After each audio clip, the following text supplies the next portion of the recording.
అందరికీ శుభాకాంక్షలు శుభాభినందనలు.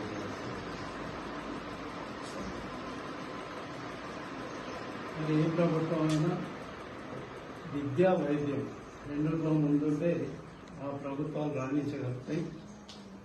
దాంట్లో భాగంగానే గత ప్రభుత్వం కూడా విద్యలో చాలా ముందుంటే మనం చూసాం. గురుకులాల్లో ఒక్క స్టూడెంట్ మీద ఫర్ యానం 1,25,000 రూపాయలు ఖర్చు పెడతాము. అంటే ఎందుకు చెప్తున్నా అంటే పిల్లలు మీకు జన్మనిచ్చేది తల్లిదండ్రులు అయితే ఆ జన్మను సాధకం చేసేది ఈ గురువులే. కాబట్టి నేనేమంటే తల్లిదండ్రుల కంటే గురువులే గొప్పలు. ఓకే, చప్పట్లు లేవు.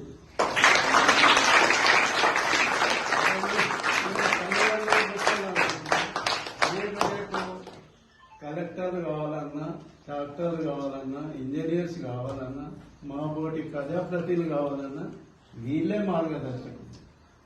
ఓకే, సిన్సియర్గా వాళ్ళు చెప్పినట్టు మనం వినాలి. ఇంకోటి, నేను గతంలో కూడా వచ్చిన ఎందుకంటే ఈ స్కూళ్ళ నుంచి వచ్చి ఈ స్థాయికి వచ్చింది. మాది కూడా పేదరిక మధ్యతరగతి కుటుంబం. ప్రగతిలో మేము తెలంగాణ ఉద్యమంలో జేఏసీగా చెప్పండి ఢిల్లీ పోయినాం. మాతో వచ్చింది మీ ప్రిన్సిపల్ ప్రగతి.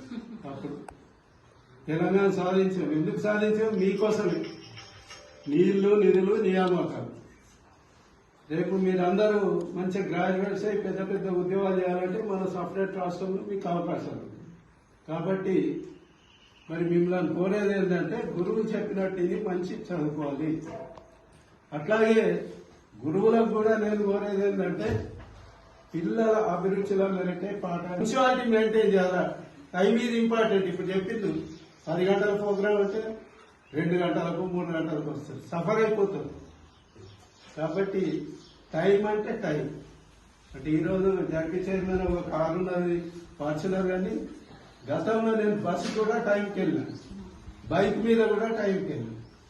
ఇవన్నీ మీరు కూడా నేర్చుకొని ఒక ఆదర్శంగా తయారు కావాలని, అట్లాగే టీచర్స్ కూడా పిల్లలను ఒక ఆదర్శంగా తయారై పెద్ద పెద్ద జాబ్లకు, ఎందుకంటే ఇదే మూలం 10th అయింది, జూనియర్ కాలేజ్, ఇంటర్మీడియట్, మీకు లైఫ్ లో మీరు ఎటు టర్న్ కావాలని ఇదే గుండెకాయ లాంటిది. కాబట్టి మీరు మంచిగా సిన్సియర్గా చదివి మరి గురువులను గౌరవించాలని ఈ సందర్భంగా తెలియజేస్తూ, ఇంత చక్కటి అవకాశం బుక్స్ పంపిణీకి నాకు పిలిచిన మీ ప్రిన్సిపాల్ గారికి, స్టాఫ్కు, మా ఎండిఓ గారికి, మా ఎంపీటీసీ వెంకటేశ్వరరావు గారికి అందరికీ మరొక్కసారి ధన్యవాదాలు తెలియజేస్తూ ఖచ్చితంగా జిల్లాలో ఎటో తిరుగుతున్నా కాకితో కబుర్ చేసి వెళ్ళిపోతాం.